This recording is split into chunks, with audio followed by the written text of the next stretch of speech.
El Papa León canta. Gloria et Filius, alleluia.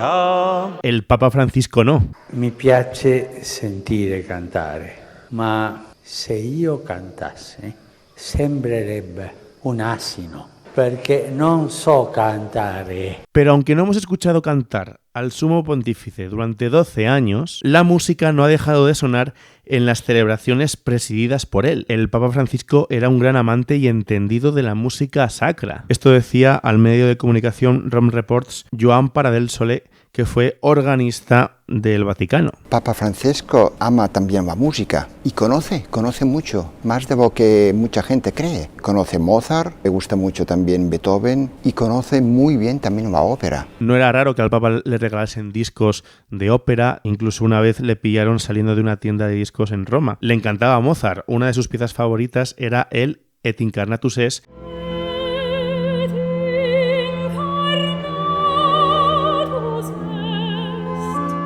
Ahora bien, ¿qué ha dicho el Papa Francisco sobre la música sagrada? En verdad no mucho, pero en este vídeo queremos destacar un discurso que pronunció en el año 2017 y en el que el Papa rescata algunos apuntes muy importantes del magisterio de la Iglesia acerca de la música litúrgica. Para analizar este discurso y su trasfondo, invité hace unos días al programa que dirijo en Radio María, Cantate Domino, a Manuel Cela, músico-compositor y, entre otras cosas, organista de la Catedral de Santiago de Compostela. ¿Y por qué a él? Porque participó en un compendio que editó la Conferencia Episcopal Española hace unos años, dedicado a reunir todos los documentos papales dedicados a la música litúrgica desde San Pío X en 1903 hasta el año 2019. Y Manuel Cela prologó el capítulo dedicado al Papa Francisco. La primera pregunta es cómo valora él el pontificado del Papa Francisco en este campo de la música litúrgica.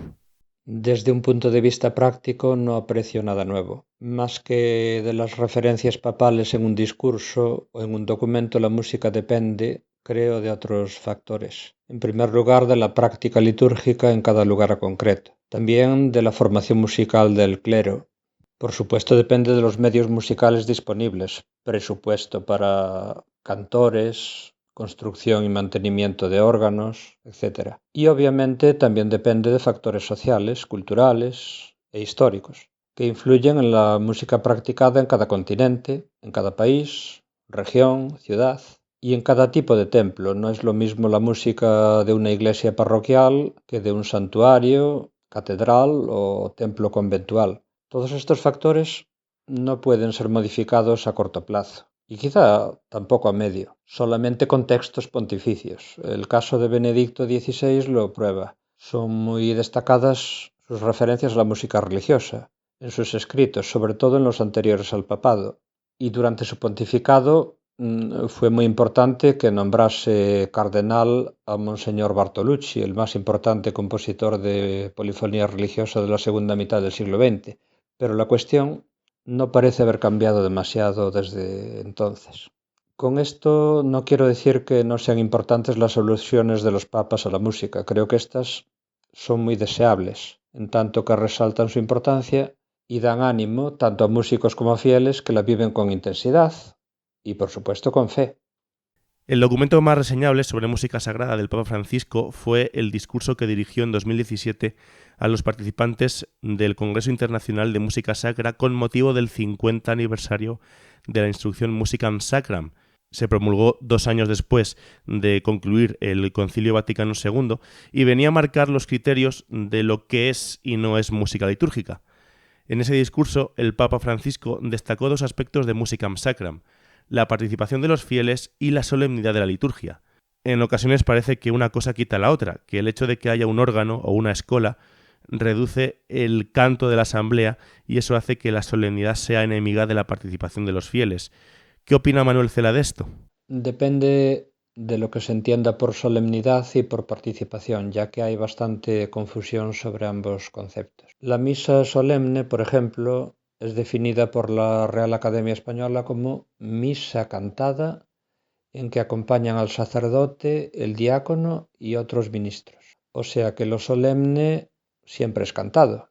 Si además añadimos las palabras que la misma Academia asocia a solemne, nos encontramos con adjetivos tales como importante, serio, formal, extraordinario, majestuoso, imponente y otros por el estilo. Con esto ya vemos por dónde va la cuestión, ya que parece haber formas y estilos no del todo compatibles con lo que entendemos por solemnidad. Lo de la participación es más problemático, ya que desde el Concilio Vaticano II se han generado algunas ideas que tendrían que ser analizadas y quizá correctamente interpretadas, como ya manifestó en varias ocasiones el cardenal Ratzinger antes de ser nombrado papa. Por ejemplo, podrían someterse a revisión afirmaciones como las siguientes. Se dice que para participar plenamente en la misa hay que cantar. Bueno, me atrevería a decir que esto es un reduccionismo de lo participativo a lo vocal, ya que se participa ante todo con la mente, convertida en espíritu por la fe. Y además hay que tener en cuenta la importancia del silencio, como se recuerda en la Sacrosanctum Concilium, la Constitución de Liturgia. Se dice que la Iglesia quiere lo bello, se habla de la via pulchritudinis, de modo que en sus templos la Iglesia promueve el arte, la arquitectura, la escultura, la pintura, la orfebrería, pero es notorio también que el arte musical ha venido siendo rechazado por motivos pastorales y últimamente sustituido por música de consumo, también llamada música popular urbana. Se admite, por ejemplo, que los grupos de jóvenes cantando esa música popular urbana representan a toda la asamblea de fieles que no está cantando. Pero es que en tal caso una escola cantorum tradicional también lo haría y esto no es admitido tan fácilmente. Se dice que todo cabe o todo es válido, me refiero a la música, y todos los estilos tienen cabida en la liturgia con tal de que se logre el fin religioso deseado. Bueno, esto provoca la oferta de diversos tipos de misas para grupos más o menos variopintos de personas. Niños y jóvenes frente a personas mayores, personas avanzadas frente a personas más tradicionales en su práctica religiosa, y todo esto además aderezado con los consabidos antagonismos entre guitarra y órgano, grupo joven de pop y coro polifónico, lengua vernácula y latín, etc. Bueno, resumiendo, creo que sí son compatibles la participación y la solemnidad, pero con calidad artístico-musical, con textos adecuados, con una forma bien definida, con una participación no exclusivamente vocal, sino también silenciosa en ocasiones. Por supuesto, sin antagonismos, con respeto a la tradición secular de la Iglesia, con unidad, con catolicidad y, en definitiva, con celebraciones aptas para todos los fieles unidos en la fe.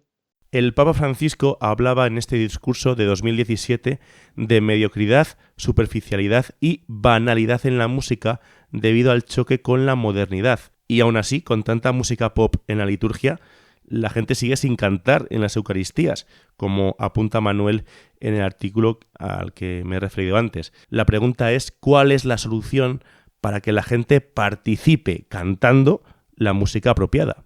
Apropiada quiere decir, en mi opinión, dos cosas. Primera, adecuada al momento según lo indicado por los libros litúrgicos, el misal, el leccionario. Segunda, de buena calidad, no vulgar, no ramplona, no de consumo, no de origen profano, no con textos fuera de lugar, no con una prosodia incompatible con la melodía, etc. Con respecto a la adecuación litúrgica, ya me he definido en el artículo mencionado.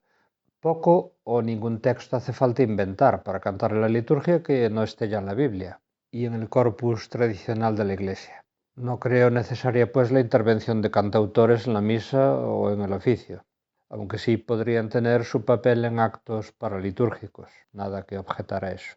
En cuanto a la calidad, nunca hay discusión cuando hay buenos criterios artísticos, culturales y musicales.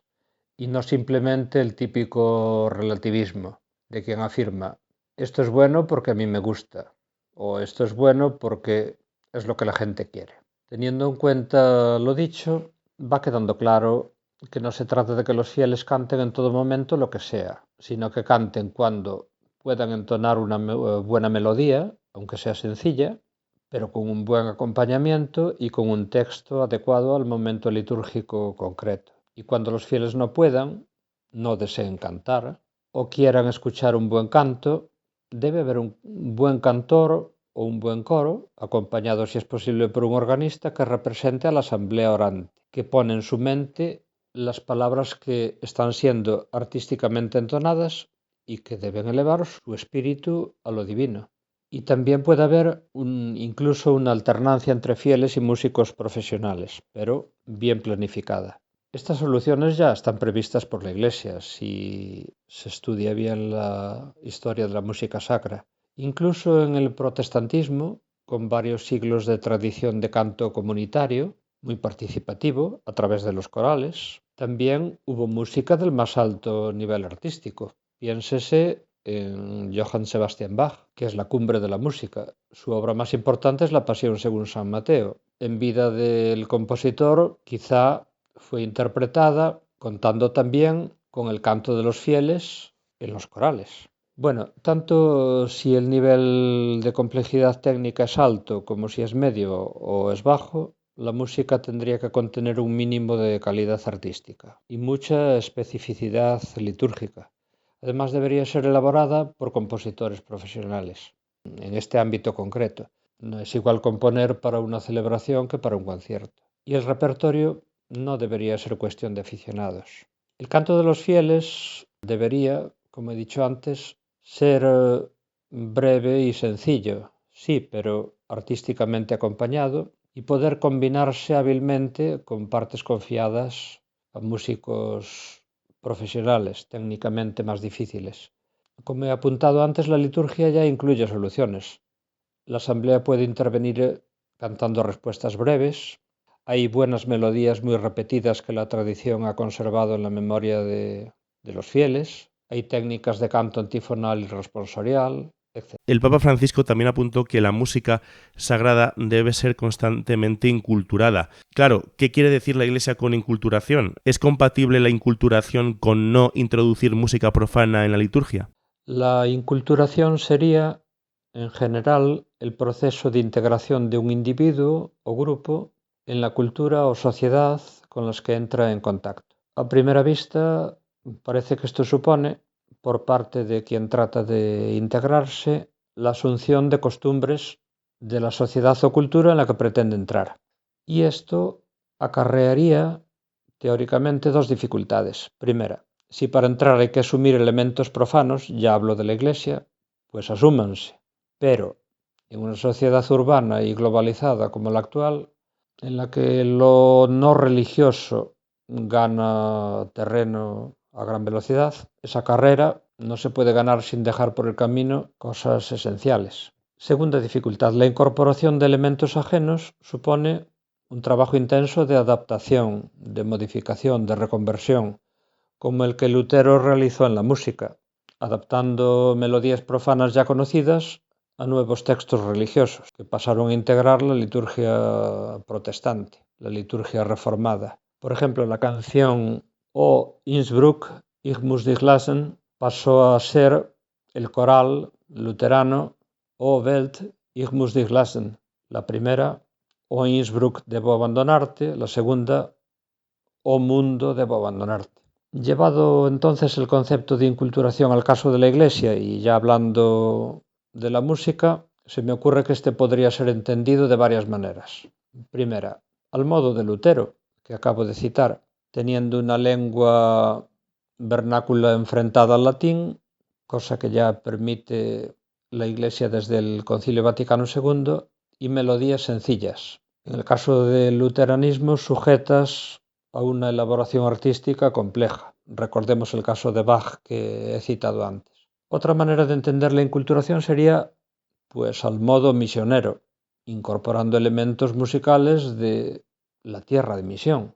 Y en tercer lugar, se podría entender la inculturación al modo popular, admitiendo estilos de música urbana de origen netamente profano, rechazando lo complejo, que se consideraría elitista, y sustituyéndolo pues por lo nuevo, por lo fácil, por lo inmediato, como es propio de las sociedades posmodernas. Bueno, según este análisis, la inculturación aplicada a la música debe ser estudiada y planificada cuidadosamente. En cualquier caso, y ya para finalizar, pues se trata de escribir, interpretar y escuchar música con el espíritu y, como a veces indicaba Bach en sus partituras, a mayor gloria de Dios. Pues muchas gracias a Manuel Cela por su tiempo y solo decir que León XIV es agustino, todos lo sabemos. Es decir, tiene como fundador a un santo esencial en el pensamiento acerca de la música sagrada, de la música litúrgica. Así que seguramente nos regale más de una reflexión en sus discursos, en sus exhortaciones, etcétera, sobre el sentido de la música, citando o no a San Agustín. Quién sabe si algún texto magisterial. La última encíclica sobre música litúrgica fue en 1955, de Pío XII, Música Sacra, así se titulaba. El Concilio Vaticano II, por supuesto, en la Constitución de la Liturgia tiene varios puntos dedicados a la música. También la instrucción Musicam Sacram, a la que nos hemos referido en la entrevista. En 2003, Juan Pablo II publicó un quirógrafo por el centenario del motu propio sobre la música litúrgica de Pío X. Benedicto XVI, antes de ser papa, publicó libros dedicados directamente a la música y como su pontífice sus discursos no tienen ningún tipo de desperdicio. Y el Papa Francisco tampoco se ha callado sobre esto. Así que bueno, como dice Manuel, no todo depende de los documentos y discursos de los papas, pero sin duda son muy importantes para tenerlos como referencia. Nada más, gracias por llegar hasta aquí, comparte este vídeo si crees que ha sido de utilidad, dale a me gusta, comenta y nos vemos pronto para seguir recomendando cantos, que es la función principal de este canal, aunque no quería dejar de hablar de esta cuestión. Gracias.